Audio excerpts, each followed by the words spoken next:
तो 3 बातें, प्राणी मात्र पर दया, ये ना हो सके तो किसी का अहित चिंतन हम ना करें, हमसे ना हो जाए तो भगवान से क्षमा मांगिए, बार बार कहिए प्रभु से। इसलिए मैं कहता हूं भाई 5 मिनट माला के मन के आप घुमाएं, अपने लिए नहीं सबके लिए। ये भाव हृदय में अभूतपूर्व परिवर्तन लाता है।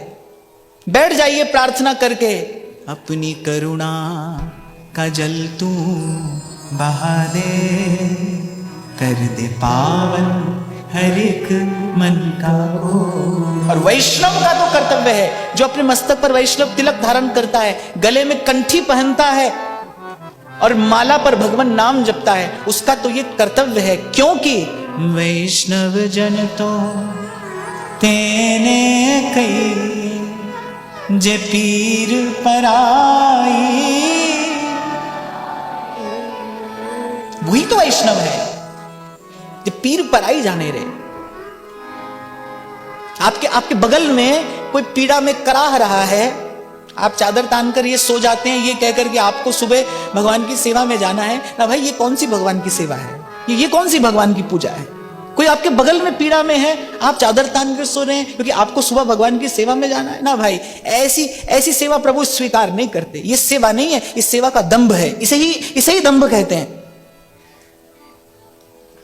मैं तो एक और बात भी आपसे कहूंगा, हो सकता है किसी का दुख दूर करने में हम समर्थ नहीं हो, कोई बात नहीं, पर इस कसौटी पर तो स्वयं को जरूर कसना चाहिए कि भाई उसके दुख में हम दुखी हैं कि नहीं, उसके दुख से, उसकी पीड़ा से कहीं हमको पीड़ा हो रही है कि नहीं, कहीं पत्थर का हृदय लेकर तो नहीं घूम रहे हम।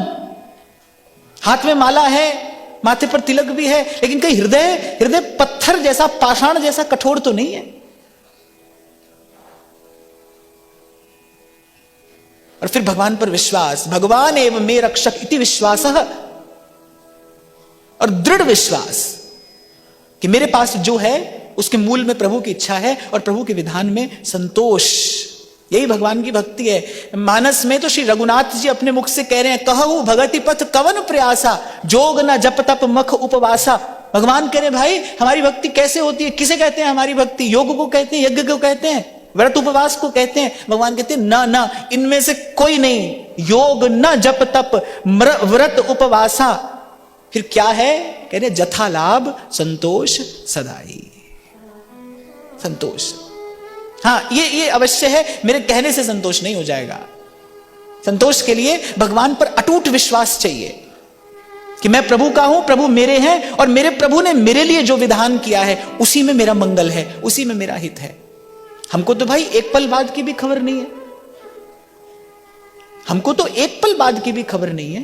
अंतर्यामी जानी है, प्रभु पर अटूट विश्वास कि मैं आज जहां हूं, जैसा हूं, जिस स्थिति परिस्थिति में हूं, उसके मूल में क्या है? उसके मूल में मेरे प्रभु की, मेरे स्वामी की इच्छा है। मैं तो कहता ही हूं आपसे, भाई जीव तो परबस है, या तो प्रारब्ध के अधीन बने रहो या भगवान के अधीन स्वयं को कर दो। या तो आप प्रारब्ध के अधीन रहोगे, जो करोगे सो भरोगे, और ये करना भरना मरना चलता रहेगा, बार बार चलता रहेगा। या तो प्रारब्ध के अधीन रहिए या गुरु की चरण शरण ग्रहण करके अपने आप को भगवत इच्छा के अधीन कर दीजिए। मेरे मालिक को रहती है मेरी हर बात की चिंता।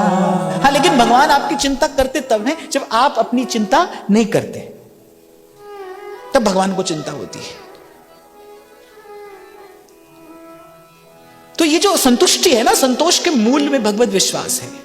तो प्राणी मात्र पर दया और प्रभु के अनन्य आश्रित होकर इस बात का विश्वास कि प्रभु ने मुझे जो दिया है उसमें मेरा हित है, मेरा मंगल है। और तीसरी बात, सर्वेंद्रियोप शांत्याच, जहां मन ले जाए वहीं मत चले जाइए।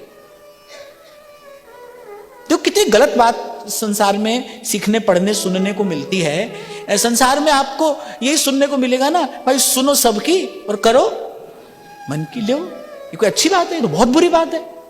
क्यों करो मन की? मन की कर कर के ही तो यहां तक आए हो, मन की कर कर के ही तो आज तक भटक रहे हैं। मन की नहीं की जाती है भाई, मन की नहीं की जाती है। पर संसार यही सिखाता है कि नहीं? संसार सब उल्टी पट्टी पढ़ाएगा, सब उल्टी पट्टी पढ़ाएगा, बोलेगा मन लगाकर काम करो। भाई कैसे करो मन लगाकर काम? कभी विचार तो करो। मन लगाकर काम करने से क्या होता है? काम तो बुद्धि लगाकर करना पड़ता है। काम में बुद्धि लगाई जाती, मन नहीं लगाया जाता। मन लगाकर काम नहीं करिए, मन लगाकर ठाकुर जी का नाम लीजिए। काम तो बुद्धि लगाकर करिए। विवेकपूर्ण व्यवहार किया जाता है। कितना लेना है, कब लेना है, कैसे लेना है, सब कुछ हमारे लिए नहीं है। सब अच्छी वस्तु हमारे लिए अच्छी हो ये आवश्यक नहीं है। तो यहां तो बुद्धि लगाने की आवश्यकता है।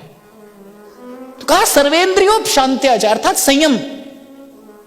अगर मैं एक सरल शब्द में कह दूं तो संयम। संयम कैसे आएगा जीवन में? संयम के लिए शक्ति की आवश्यकता है। संयम को साधने के लिए एक शक्ति की आवश्यकता है। एक पंक्ति पढ़ी थी मैंने कुछ वर्ष पहले, मुझे बहुत अच्छी लगी। कहीं लिखा था संयम क्या है, तो नीचे लिखा था एक युद्ध अपने ही विरुद्ध।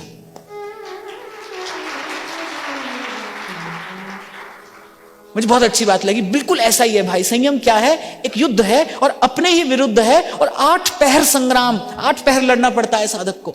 कौन लड़ पाएगा 8 पहर? जिसके पास बल होगा ना, वो बल कहां से आएगा? वो बल आएगा 2 बात से, हरि का भजन और साधु की सेवा। 2 बात से बल आता है जीवन में। मैं कई बार मीरा जी की उस प्रेम जन्य मस्ती की बात करता हूं, और अब की बार तो कुछ ऐसी लीला हुई। गोविंद जी का पहले ही दिन से बस बाईसा को ही सुनने का मन था। तो मीरा जी के जीवन में ये 2 बात बिल्कुल बिल्कुल दृढ़ दिखाई पड़ती हैं, हरि का भजन और साधु की सेवा। 2 बात नहीं छूटे। आपका आत्मबल बना रहेगा, बढ़ता रहेगा। और आत्मबल जिसके पास होगा वही अपने जीवन में संयम साध सकता है, वही अपने जीवन में सद्गुण धारण कर पाएगा।